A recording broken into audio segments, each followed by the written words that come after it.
Party మారిన MLA విషయంలో 4 వారాల్లో నిర్ణయం తీసుకోవాలంటూ హైకోర్టు ఒక తీర్పునిచ్చింది సార్. దీన్ని ఎలా చూడొచ్చు? అంటే మీరు అన్నట్టు తీర్పు ఉండుంటే బాగుండేది. నిర్ణయం తీసుకోమనిలే. ఆ! షెడ్యూల్ తయారు చేయమన్నారు. అవును. అంటే విధి విధానాలు దాని హ్మ్.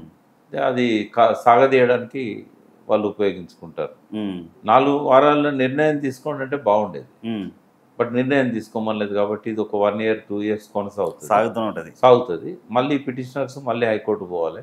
కాలయాపన చేస్తున్నారని చెప్పి మళ్ళీ కంప్లైంట్ ఇవ్వాలి. అప్పుడు గాని వాళ్ళు డిసిషన్ తీసుకోరు. దానికి పెద్దగా ప్రాధాన్యత లేదు ఆ జడ్జిమెంట్‌కి. హ్మ్. ఏదో ఒక స్పీకర్ చేతిలో పెట్టారు. ఆయన ఎంతకాలం సాగదీస్తాడనేది ఆయన విజ్ఞతకే వదిలేయాలి మనం. సార్ ఇంకోటి, ఈటెల రాజేందర్ గారు బీఆర్ఎస్ పార్టీ నుంచి బీజేపీ పార్టీలోకి వెళ్ళడానికి గల కారణాలు ఏంటి సార్? అంటే ఆయనను బహిష్కరించారు కదా! హ్మ్. బహిష్కరించినప్పుడు ఏదో ఒక పార్టీలో కేసీఆర్ గారు కావాలనే చేశారని అంటున్నారు. సరే ఏం చేసినా అది కేసీఆర్ గారికి ఆయన పతనానికి అది మొదటి మెట్టయింది. హ్మ్. ఫస్ట్ ఈటెల రాజేందర్‌కు, హరీష్ రావుకు మంత్రి పదవి ఇవ్వకపోవడం అనేది ఆయన పతనం ప్రారంభానికి కారణం. స్టేజ్ మీద కూడా మాట్లాడారు ఈటెల రాజేందర్ గారు మంత్రి పదవి ఇయ్యనప్పుడు. ఎవరయ్యా జాగీర్ కాదని. ఆయన ఏం మాట్లాడినా కూడా అది కేసీఆర్ గారి తప్పు. ఎందుకంటే ఒక బీసీ నాయకుడు. ఆయన తప్పులేం లేవు. మొదటి టర్మ్ అద్భుతంగా ఆయనకి ఇచ్చిన పోర్ట్ఫోలియో ఫైనాన్స్ మంచిగా చేసిండు. అందరికి కనెక్ట్ అయ్యిండు. పార్టీలో ఒక ఇంపార్టెంట్ నాయకుడు.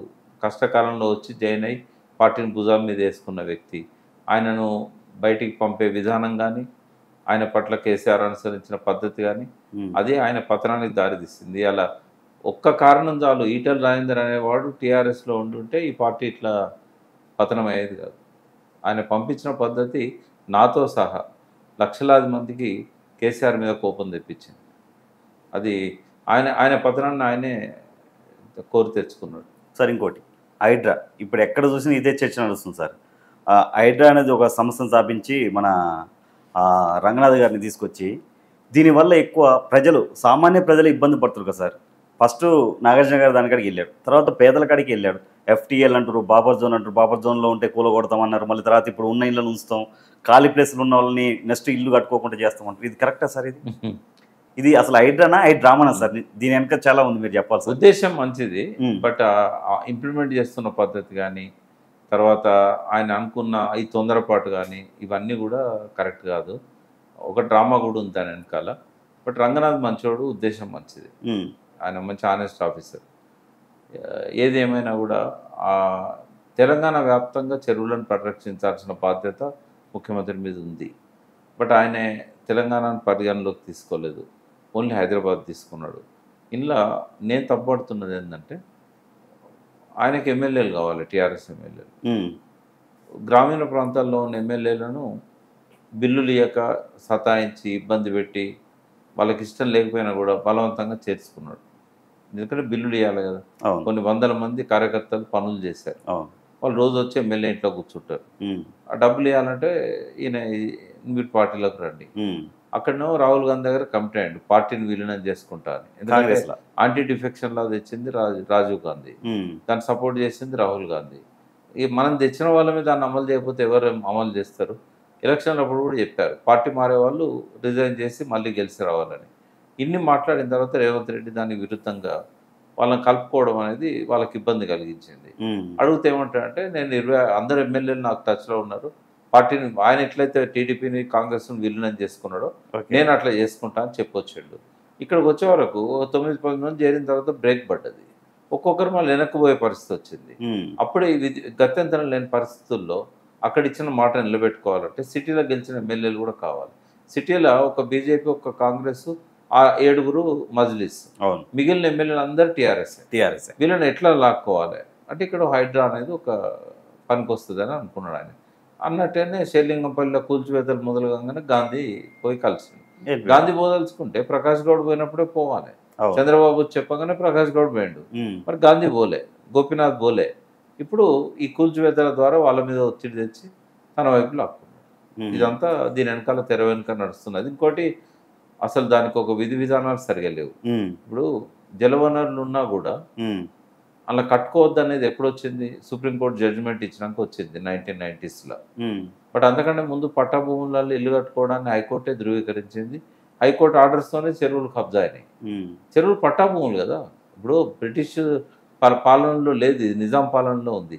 నిజాం ఏంటంటే చెరువులు కొండలు గుట్టలను చూడకుండా ఊర్లు ప్రైవేట్ రైతులకు పట్టాలు ఇచ్చిండు, ఆయనకు నచ్చిన వాళ్ళకు పట్టాలు ఇచ్చిండు, జాగీర్లు ఇచ్చిండు, ఇనాములు ఇచ్చిండు. మరి అన్ని చెరువులు పట్టా భూములనే ఉన్నాయి. అదివరకు రూల్ లేదు, పట్టా భూములు చెరువులలో ఉన్న వాటిని కాంక్రిటైజ్ చేయకూడదు అనేది ఎక్కడ లేదు. కాబట్టి అందరు అమ్ముకున్నారు, కొన్నారు, పట్టాలని ఇల్లు కట్టుకున్నారు. 800 చెరువుల్లో 600 చెరువులు మాయమైపోయినాయి. ఇన్ని జరిగినాయి.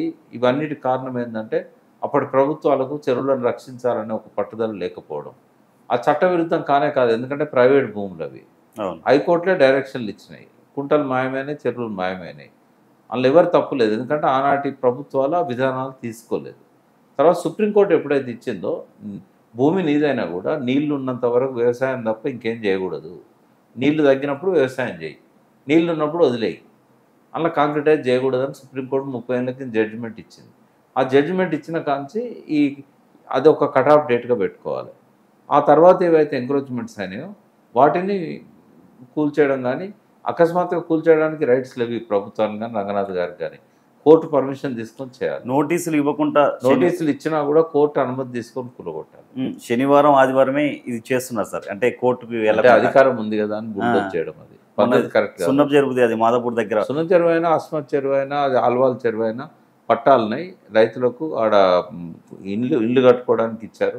వాళ్ళంతా ఎక్కడి నుంచో వలస వచ్చి కూలీనాలు చేసుకునేటోళ్ళు మెల్లమెల్ల డబ్బులు సంపాదించుకొని పట్టాలు తీసుకొని కట్టుకున్నారు. గవర్నమెంటే పట్టాలు ఇచ్చింది. కేసీఆర్ గవర్నమెంట్ జియో 58, 59 కింద ఎన్ని లక్షల మందికి రెగ్యులరైజ్ చేసింది.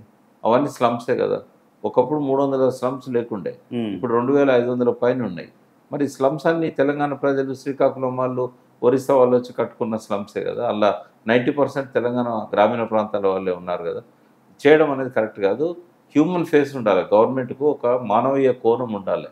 ఆ మానవీయ కోణం లోపించింది. రేవంత్ రెడ్డి ఏం చేసినా కూడా తన అవకాశవాదంతో తనకు అనుకూలంగా ఉండే విధంగా చేసుకుంటాడే తప్ప ఈ ప్రజలకు అనుకూలంగా ఉండే విధంగా చేయట్లేదు. సార్ ఇంకోటి, తెలంగాణలో చంద్రబాబు నాయుడు గారు మళ్ళీ చక్రం తిప్పే అవకాశం ఉందంటారా? ఆల్రెడీ మొదలుపెట్టిండు, ఆల్రెడీ నడుస్తుందంట. ఎందుకంటే మన ముఖ్యమంత్రి ఎవరైతే ఉన్నారో భౌతికంగా కాంగ్రెస్లో ఉన్నాడు, మానసికంగా టీడీపీలో ఉన్నాడు. కాబట్టి ఇప్పుడు చంద్రబాబు నాయుడు ఆల్రెడీ స్టార్ట్ చేసిండు.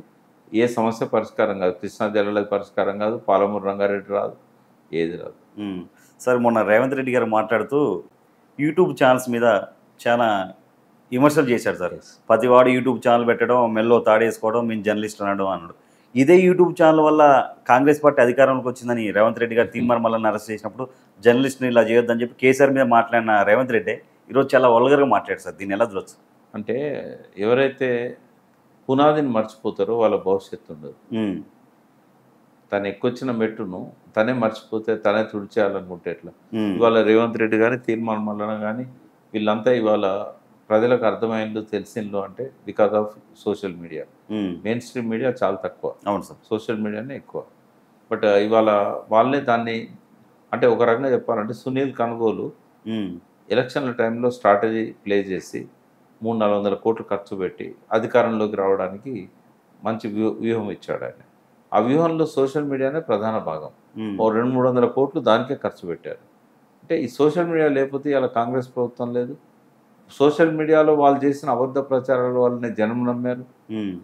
కాబట్టి తాను ఓడెక్కేదాకా ఓడమల్లన్నా, ఓడెక్కినాక బోడమల్లన్నా, ఓకే, ఆ వైఖరి రేవంత్ రెడ్డిది. ప్రజలే అర్థం చేసుకోవాలి, బట్ మీడియాను గౌరవించాలి. సోషల్ మీడియాలో ఒకరిద్దరు ఏదన్నా నచ్చని పని చేసినంత మాత్రాన మీడియా మీద కామెంట్స్ చేయడం అనేది కరెక్ట్ కాదు.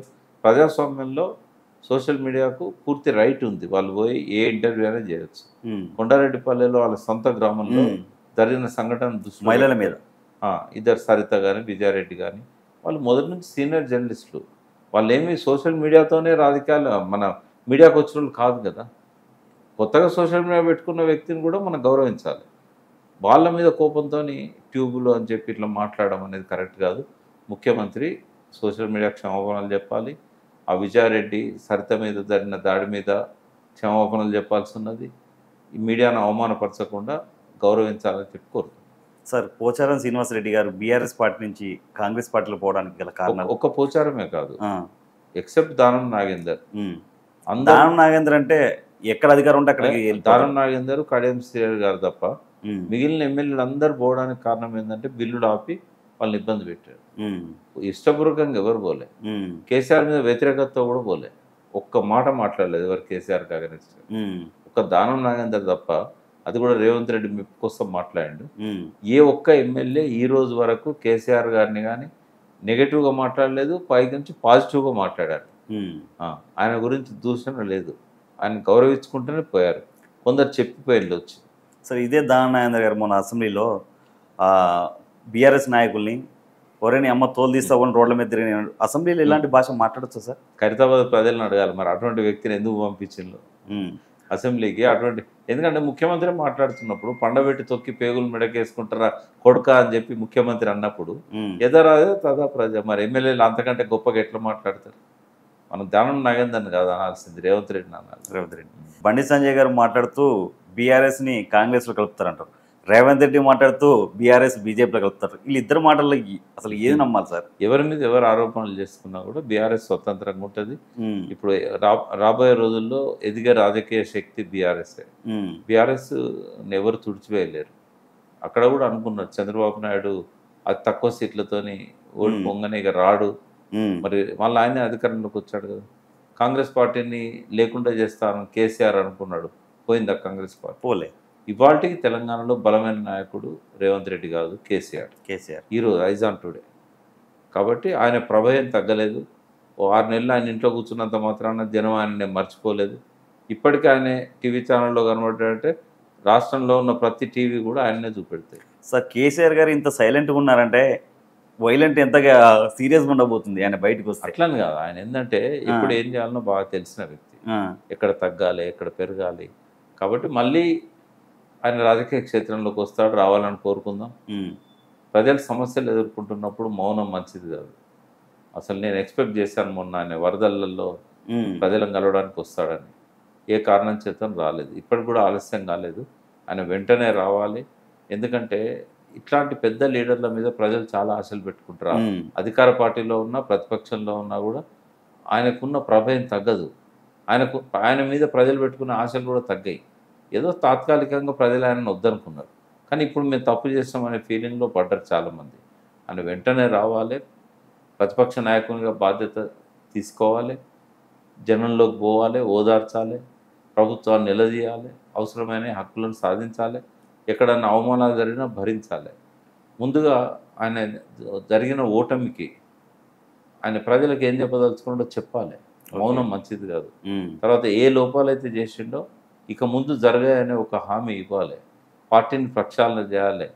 నాయకులలో ఎవరు క్వాలిటీ నాయకులు వాళ్ళని ఎంబడి పెట్టుకోవాలి.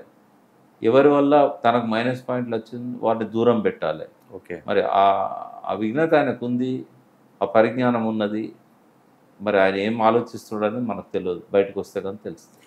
టీఆర్ఎస్ పార్టీని బీఆర్ఎస్ చేయడం సగం మైనస్ అంటారా? సగం కాదు, రాంగ్ స్టెప్. అది రాంగ్ స్టెప్ అంటారా? అంటే చేయొద్దని నేను అన్నా, ఉమ్, అది అవసరం కూడా ఉంది భారతదేశంలో. ఉమ్, ఒక ప్రత్యామ్నాయ రాజకీయ శక్తిగా కేసీఆర్ లాంటి నాయకుని చేతిలో ఒక సంస్థ, ఒక పార్టీ ఎదగాల్సిన అవసరం ఉన్నది. కానీ రాంగ్ టైం ఇంప్లిమెంట్ చేశారు. ఏర్పాట్లు లేకుండా దేశంలో ఎక్కడ కూడా గ్రౌండ్ వర్క్ చేయకుండా చేయడం అనేది తప్పు. కేసీఆర్కి ఆ సమర్థత లేదని నేను అన్నా. ఇవాళకి కూడా దేశ రాజకీయాలలో ఒక అద్భుతమైన వ్యూహకర్తగా, తర్వాత కొన్ని ఫెయిల్యూర్స్ ఉండొచ్చు, ఓకే, బట్ దేశంలో పరిస్థితుల మీద అవగాహన కలిగిన వ్యక్తిగా, ఈ దేశ సాంఘిక ఆర్థిక పరిస్థితులను మార్చగలిగే వ్యక్తిగా ఆయన నేను గౌరవిస్తాను. కానీ ఒక రాంగ్ టైంలో హడావిడిగా ఇంప్లిమెంట్ చేసిన పద్ధతి నచ్చలేదు నాకు. మాలాంటి వాళ్ళని కూడా ఎవరిని పరిగణలోకి తీసుకోవాలి. ఓకే. ఆయన పార్టీ పెట్టినప్పుడు ఎంబడున్న వాళ్ళనైనా కనీసం సంప్రదించాలి. దూరం చేసుకోకుండా ఉండాల్సింది. దూరం కాదు, మేము అడిగినా కూడా దగ్గర తీయలేదు కదా. ఏదేమైనా ఉద్యమకారులు అంటే కేసీఆర్ గారికి ఎందుకు గౌరవం లేదు? చాలా మందిని ఉద్యమకారులని అవమానపరిచాడు, గద్దర్ గారిని కూడా. అంటే ఎప్పుడైతే ఆయన అధికారంలోకి వచ్చిండో అధికారాన్ని కాపాడుకోవడానికి ఆయన ఆలోచించాడు తప్ప ఆయన దగ్గర ఇప్పుడు రాజశేఖర రెడ్డి లోపల కనుక ఏదైతే మంచి లక్షణం ఉన్నదో, కార్యకర్తలు తర్వాత తన వెంట ఉన్న సహచరులు, తనను గౌరవించిన వాళ్ళు కావచ్చు, సహకరించిన వాళ్ళు కావచ్చు, వాళ్ళని మరవని ఒక మంచి గొప్ప వ్యక్తిత్వం రాజశేఖర రెడ్డిది. ఓకే. కనీసం కేసీఆర్ గారికి ఒక్క లక్షణం ఉన్నా కూడా ఆయన చనిపోయేదాకా ముఖ్యమంత్రి ఉండేవాడు. ఓకే. ఆయన కానీ ఆయన పెట్టిన వ్యక్తులు కానీ ఆ ఒక్క లక్షణం ఆయనకు లేదు. అది అంటే ఆయన ఎవరిని దగ్గర తీయలేదని కాదు, లేకపోతే ఎవరికి ఏం చేయలేదని కాదు, హ్మ్. కానీ అందరు ఎక్స్పెక్ట్ చేసే ఆ గుణం రాజశేఖర రెడ్డిలో ఉంది. కేసీఆర్ లేదు. కేసీఆర్లో ఓన్లీ ఆయన కావాలనుకున్న వాళ్ళని మాత్రమే దగ్గర తీశాడు. ఉద్యమకారులు లేరని కాదు, టీఆర్ఎస్లో ఉన్న చాలామంది ఉద్యమకారులే, హ్మ్. మంత్రులైండు, మాలాంటి వాళ్ళకి చైర్మన్లు ఇచ్చాడు, అన్ని స్థాయిలలో. కానీ ఉద్యమకారులు ఆశించినంత స్థాయిలో అది ఆయన ప్రదర్శించలేదు. సార్ రేవంత్ రెడ్డి మీద ఆల్రెడీ తిరుగుబాటు స్టార్ట్ అయింది అనుకోవచ్చా? ఎందుకంటే సొంత పార్టీ ఎమ్మెల్యే కోమటిరెడ్డి రాజగోపాల్ రెడ్డి గారు ఉత్తమ్ కుమార్ రెడ్డిని ఉద్దేశించి మీరు సీఎం అయ్యే అవకాశం ఉందని అన్నాడు. ఆయన ప్రమాణ స్వీకారం చేయకముందే ఆయనకు పోటీ మొదలైంది, హ్మ్. కంటిన్యూ అవుతున్నది. అది ఓకే. బయటికి ఎంత ఐక్యంగా కనబడ్డా కూడా ఈయన మీద ఫిర్యాదులు చేసే వాళ్ళు ఉన్నారు, ఈయన చేసే తప్పులను లెక్కబెట్టి అధిష్టానాన్ని చెప్పేవాళ్ళు ఉన్నారు, ఈయన చేతిలో ఉన్న ఎమ్మెల్యేలను తమ దిక్కు తెచ్చుకోవాలనుకున్న వాళ్ళు ఉన్నారు, హ్మ్.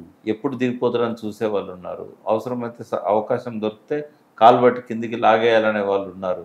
కాంగ్రెస్ అనేది పూర్తిగా అనైక్యత ఉంది, ఓకే. ఐక్యత లేదు అందులో.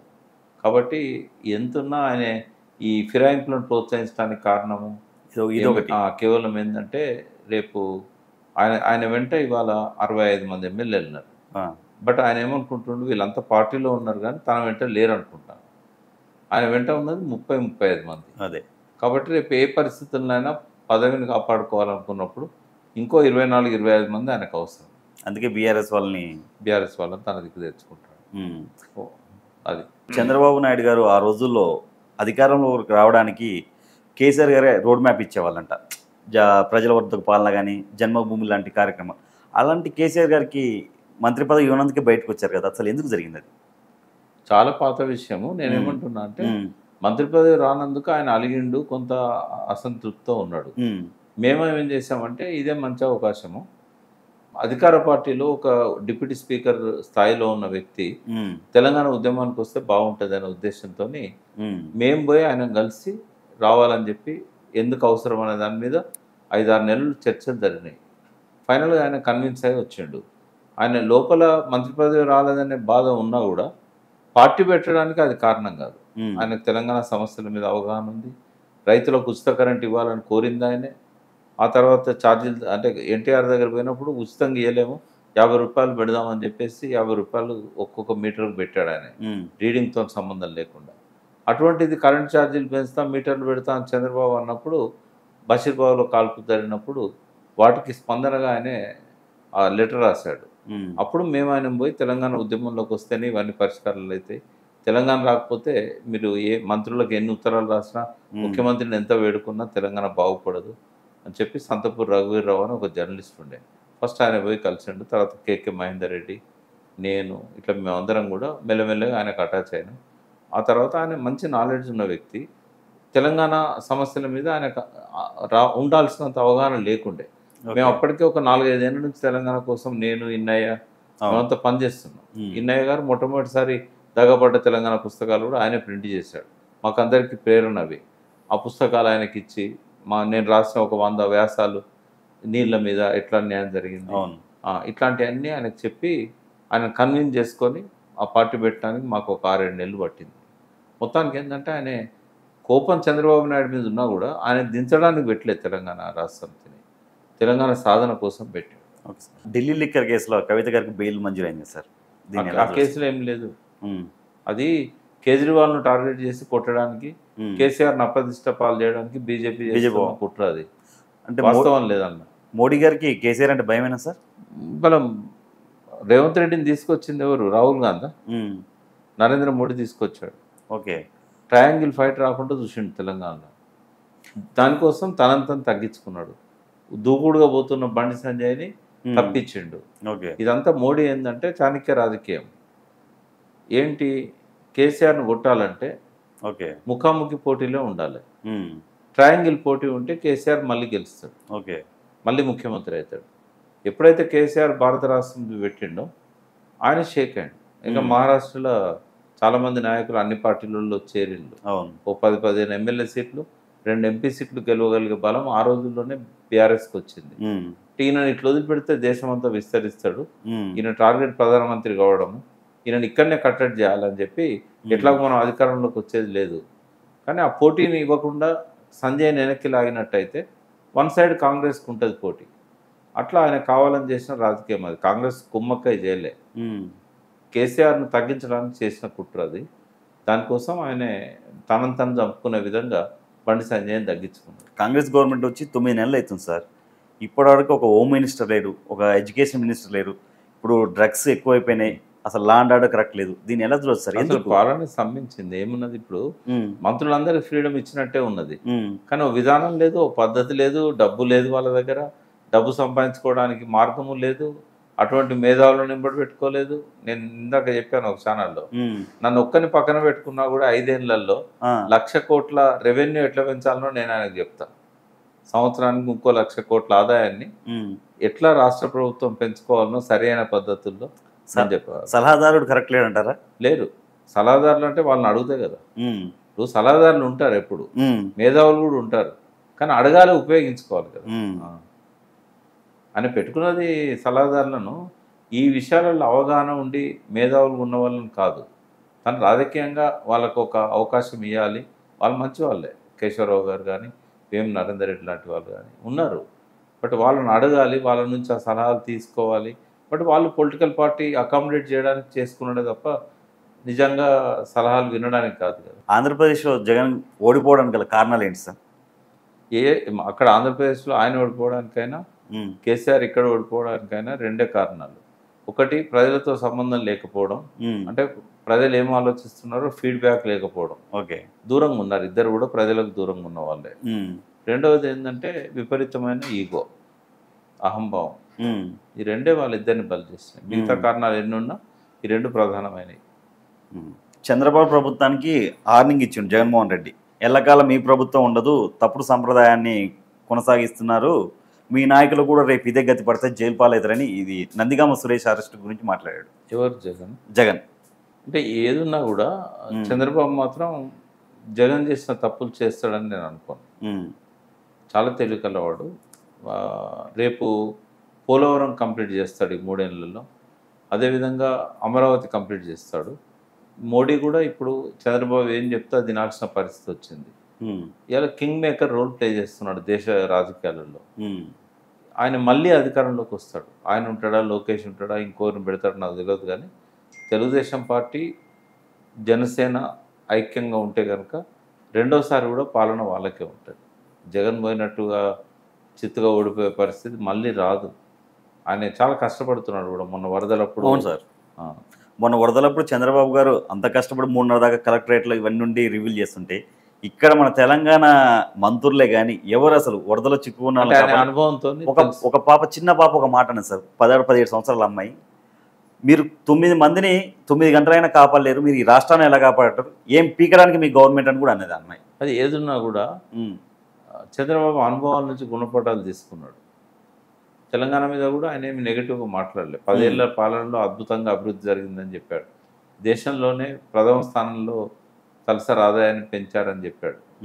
ఆయన లోపల కొంత మార్పు కనబడతా ఉంది. బట్ ఆ మార్పు కంటిన్యూ అయితే కనుక 10 ఏళ్ల దాకా ఆ టీడీపీ చేతుల్ని అక్కడ అధికారం ఉంటుంది. జగన్ కేసుల నుంచి బయటపడడానికి కూడా 10 ఏళ్ళు పడుతుంది. ఇంకోటి సార్, సీతక్క గారు ప్రతిపక్షంలో ఉన్నప్పుడు వరదలు వచ్చినప్పుడు మొత్తం తిరిగి గిరిజన తండాలు అటు ఇటు తిరిగి హడావుడి చేసింది.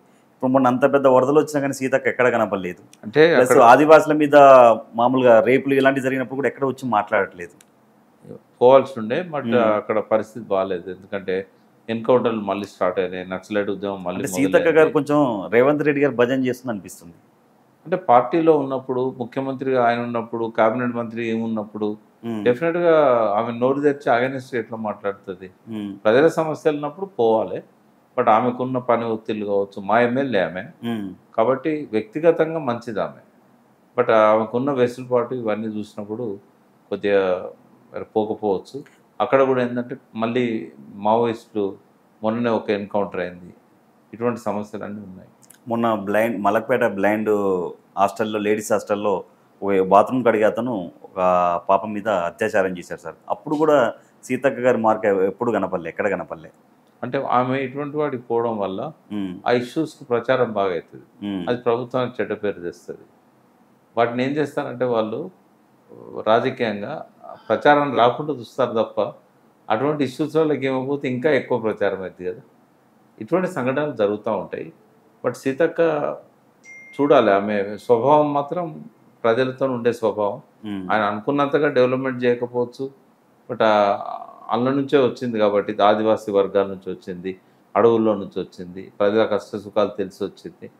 ఆమెను ఇప్పుడే మనం జడ్జిమెంట్ చేయడం కరెక్ట్ కాదు ఆమె గురించి. సరే, ఇంకోటి, రేవంత్ రెడ్డి గారు అంటే ఢిల్లీ వెళ్తున్నారు, కాంగ్రెస్ అధిష్టానాన్ని కలవడానిక లేదంటే మోడీ గారిని కలవడానిక? అదే అధిష్టానాన్ని కలిసినా మోడీని కలిసినా కూడా మోడీని కలవాల్సి వస్తుంది మనకు రావాల్సిన రప్పించుకోవడానికి. బట్ అధిష్టానాన్ని కలవాల్సిన పరిస్థితిని ఎవరు తీసుకొచ్చారు? ఇప్పుడు స్వయం పాలన కావాలి తెలంగాణకు అనుకున్నాం, ఒక రాష్ట్ర పార్టీ ఉండాలనుకున్నాం, 10 ఏళ్ళు స్వయం పాలన ఇచ్చారు. ఇప్పుడు పరాధీన పాలన ఇచ్చింది ఎవరు? తెలంగాణ ప్రజలే కదా. ఇది వాళ్ళు జవాబు చెప్పాలి. ఎందుకంటే అక్కడ స్విచ్ అక్కడ ఉంది, ఆయన స్వతంత్రంగా ఏ నిర్ణయం తీసుకోలేడు. మరి స్వతంత్ర పాలన కాదని చెప్పి ఢిల్లీ చేతుల్లో అధికారాన్ని పెట్టింది ఎవరికి? ప్రజలే కదా. వాళ్ళకు అర్థం కావాలి. సరే, ఇంకోటి, ఇది మీకు ఎక్కువ తెలియదు, కేసీఆర్ గారికి ముందు జాగ్రత్త చాలా ఎక్కువ అంటారు.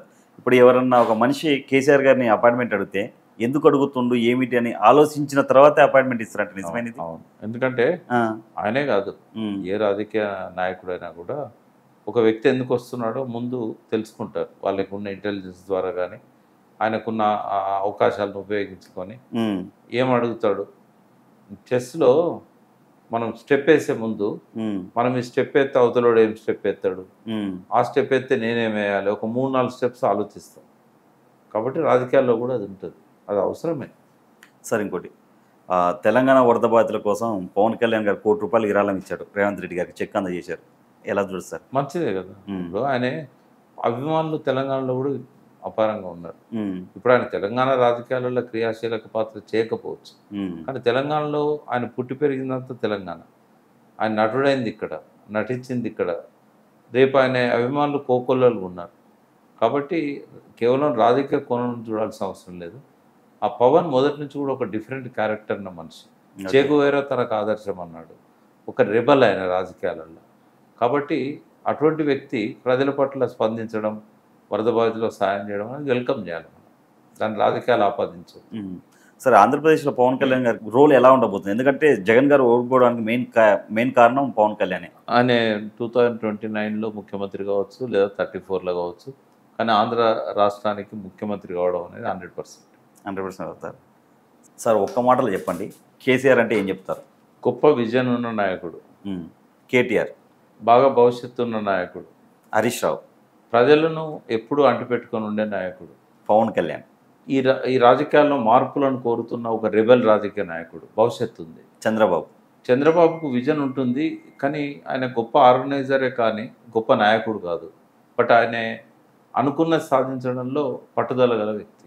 ఈటల రాజేందర్ గారు బహుజనులు బాగా ఆశలు పెట్టుకున్న నాయకుడు, బట్ ఆ ఆశలు నెరవేర్చే ఆలోచన ఆయనకు ఉంటే బాగుంటుంది. ఇంకొక క్వశ్చన్ సార్, మొన్న ఏంల వీరేశం గారిని భువనగిరిలో పోలీసులు ఆయన తోసేయడం జరిగింది. అంటే ఆయన ఎమ్మెల్యే అని తెలియదు సార్?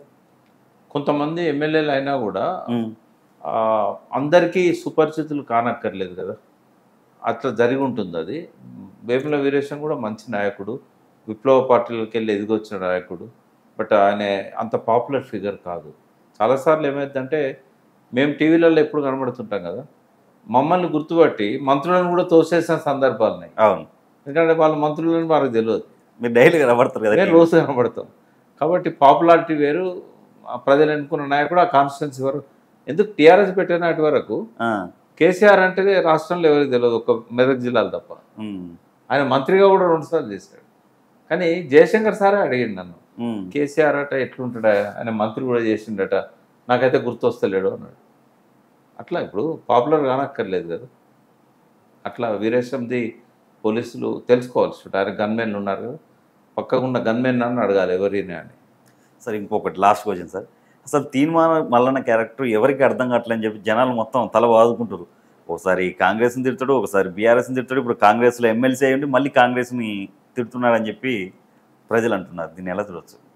తీన్మార్ మల్లన్నకు సమాజంలోని సమస్యల పట్ల, బహుజనుల పట్ల మంచి ప్రేమ ఉంది, అభిమానం ఉంది. ముళ్ళును ముళ్ళుతోనే తీయాలనే వ్యక్తి ఆయన. రాబోయే రోజుల్లో రాజకీయాల్లో క్రియాశీలకంగా ఆయన ఉంటాడు. ఓకే. ఇంకొంతకాలం తర్వాత ఆయన ముఖ్యమంత్రికి పోటీదారుల్లో కూడా ఉంటాడు. తక్కువ అంచనా వేయడానికి వీల్లేదు. ఓకే. ఆయన కూడా ఎదుగుతున్నాడు. ఎన్నడో వెనకట ఒక 4 గోడల మధ్యలో ఎడిటింగ్ ల్యాబ్లో కూర్చున్న మల్లన్న కాదు. ఒక ఛానల్లో మాస్ను అప్పీల్ చేస్తూ అవును. ఒక మాస్ మల్లన్న కనబడ్డ వ్యక్తి కూడా మనం కాదు. ఆయన లోపల ఒక గొప్ప రాజకీయ నాయకుడు కాగలిగిన అన్ని లక్షణాలు ఉన్నాయి. కొంచెం తన అహంభావాన్ని తగ్గించుకొని ఎవరితోని ఎట్లా వ్యవహరించాలి రాజకీయాలలో అనేది కనుక ఛానలైజ్ చేయగలిగితే, అంటే ప్రతిపక్ష నాయకుల గురించి మాట్లాడినప్పుడు ఏ భాష మాట్లాడాలి అది అయిపోయింది. ఆయన ఎలివేట్ కావడానికి అడగోలుగా మాట్లాడి ఎలివేట్ అయ్యిండు. ఆయన బహుజనుల మీద ఉన్న ప్రేమను వాళ్ళకు రాజ్యాధికారం దిశగా నడిపించాలనే లక్ష్యం ఉన్న వ్యక్తి ఆయన. ఓకే. సమయస్ఫూర్తితోని వ్యవహరించాలి. ఎవరిని కూడా పరుష పదాలతో దూషించాల్సిన అవసరం లేదు. ఒక కరెక్ట్ గైడ్ లైన్స్లో కనుక ఆయన గ్రో అయినట్టయితే ఈ రాష్ట్రానికి ఆయన కూడా ముఖ్యమంత్రి అయ్యే అవకాశం ఉంది. ఆ విజన్ కూడా ఉంది ఆయనకు. ఆయన వెనకాల బలం కూడా ఉంది, జనబలం కూడా ఉంది. అవును. Thank you sir.